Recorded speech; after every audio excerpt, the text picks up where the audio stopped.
तर जय शिवराय मित्रांनो. आजच्या ब्लॉगमध्ये तुमचं पुन्हा एकदा स्वागत आहे. तर आज रोजच्यासारखं आपण निघालेलो आहे आता गाडी घेऊन आपल्या कामाला. तर कामाला आल्यानंतर आपण पहिलं माहिती आहे तुम्हाला मामाच्या घरी जाऊन आपण कपडे-बिपडे चेंज करून येतो ते.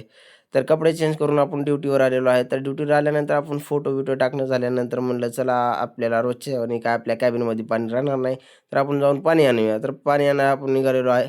तर पाणी आणणं झाल्यानंतर बघतो तर काय समजे माणसं आलेले आहेत आपले स्टोअरचे हेल्पर ते समजे आलेले आहेत. कामावर. तर कामावर आल्यानंतर मग म्हणलं चला, तर तिथं त्यांच्यासोबत थोड्या गप्पा मारल्या आणि म्हणलं चला जातो आपल्या कॅबिनमध्ये. तर येऊन कॅबिनमध्ये बसलो होतो, तर लगेच आपला गावातला मित्र एक आला म्हणला, की "काय चालले भाऊ?" म्हणला. तर मी म्हणलं, "काय नाही निवांत आहे" म्हणलं. तर त्यानं गेल्यानंतर आपल्याला गेटचं थोडंफार काम करायचं होतं, तर ह्या तात्याला म्हणलं, "तात्या वेल्डिंग मारून द्या थोडी." तर वेल्डिंग मारून दिली तात्यानं. तर वेल्डिंग झाल्यानंतर संध्याकाळ झाली तर म्हणलं चला लाईटी-पिटी लावून घ्यावं आपलं.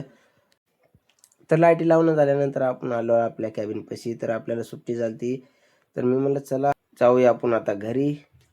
तर आपण आलेलो आहे आता घरी. तर मी पण झोपतो आणि तुम्ही पण झोपा.